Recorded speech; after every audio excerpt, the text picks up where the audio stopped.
Hi there, Starscream back for a Transformer review.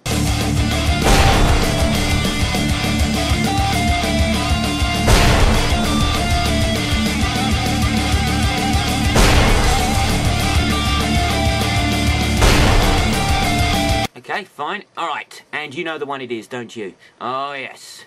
Bludgeon. But this isn't the only Bludgeon there's been, so we've got to look at the others before we can look at this one. Does that seem fair to you? Tough. Yep, the original Pretender Bludgeon. Now, what can I say about this toy? We know Pretenders, don't we? He doesn't do a great deal. He's rather stiff, unarticulate, and his arms can go like that. That's about it. Now, that's quite good, actually. You know what I should do? Wait there.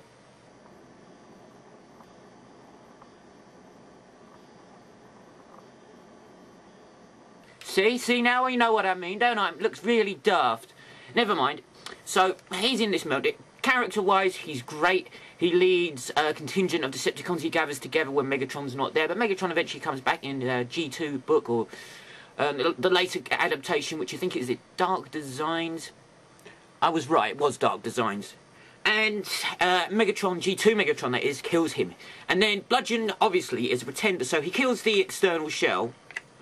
And out pops little Bludgeon, who is essentially the real Bludgeon, without his Pretender shell to protect him. Now, the little guy in question here is really Bludgeon, but look, could you imagine him ruling the Decepticons? Well, having said that, Ratbat did for a while, but that makes no sense as well. But this guy is truly abysmal. I'll even transform him for you. Right? That's not his proper gun, by the way. I just put it on there because I don't know whose it is, but it seemed to fit. I'm missing one bit for my Bludgeon, as you can probably tell. I'm missing the gun turret. Not that it makes any difference. This looks like a toy you'd get out of a Happy Meal, doesn't it?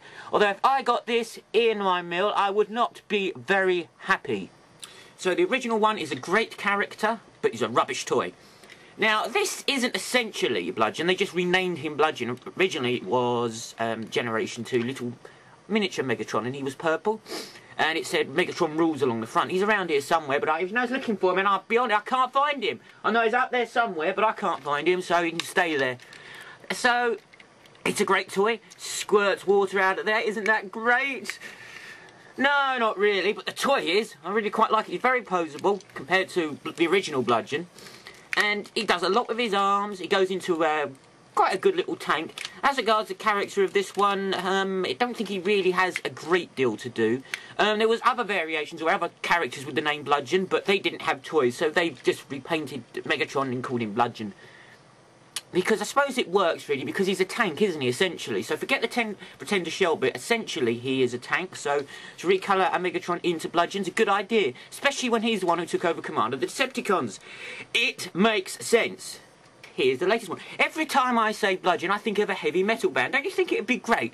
The name Bludgeon would be a great metal band, or at least a great metal song, wouldn't it?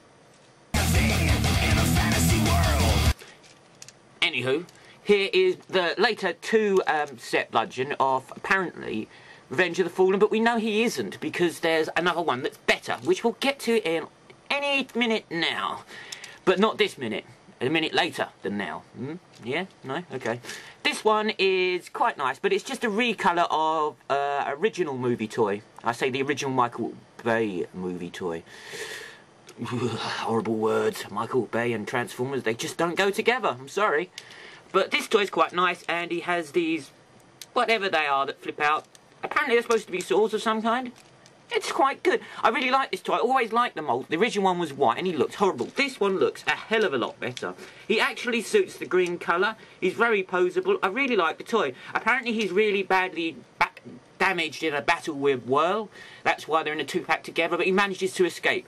Which brings me very neatly onto the last one, which is the one that I wanted to really concentrate on anyway. Because it's brilliant. I love the toy. Now, let's point out a few interesting things about him. His tank turret becomes his samurai sword, because as we know, the original Pretender one, very reminiscent of a samurai, the dress and everything, apart from the skeleton head. He could be Skeletor, who's auditioning for that particular role, but maybe not. And he has a little trick up his sleeve, or should I say up his back? No, I think I'll say up his sleeve, it sounds better. The back opens here, see that? That's part of the top of the turret. And inside here he has a little dagger. Now, that's marvellous. And he can hold them quite securely on his little hands here. See, his hands are a bit disappointing. If I give you a close-up, they are solid. Now, I know a toy of this size, that's quite common. They don't have articulate fingers. But to be honest with you, it would have been nice. You know, just a little something. I had to find niggly about it. I couldn't help myself. But once he's got the sword and he is poseable, there's no worries. You know, one thing, though... Yeah, I know I had to pick something else, sorry, but you knew I was going to. So it's no surprise, is it? A neck would have been nice, wouldn't it? Like this. Yeah. So he needs a neck. Well, a bit more of a neck anyway than he's got, see? I know, I'm splitting hairs, but I do love to do that. But other than that, sorry about that, he's very poseable. At least I didn't say apparently, did I? And look, he's even got the samurai-ish dress round here. You ummed again. Stop umming. And he uses the tracks. He's actually got rubber tracks, which is a nice feature. And they add to the look of the toy when he's in robot mode as well. So they don't just fit him behind and forget he's got tracks. They make a feature of them, which is really clever. Commending highly at the moment. The colour scheme's spot on. It's everything the original should have been, but isn't. The head is really quite good. You know, I do love head moulding, so let's have a close-up of that, shall we? Go on. See? He's great, isn't he? Red eyes and everything. So, to cut a long story short, he's a great toy. If you can get him, by all means, rush out now and do it. No, I mean, there's a few things I could niggle which I have. Other than that, he's a brilliant toy. Now, apparently he's waiting for Ironhide. There's Jungle Edition Ironhide, which is a slight recolour of the original movie Ironhide, and he's hunting Bludgeon, but Bludgeon's just biding his time to get him. That's all I know about the character, because I read that off the back of the box.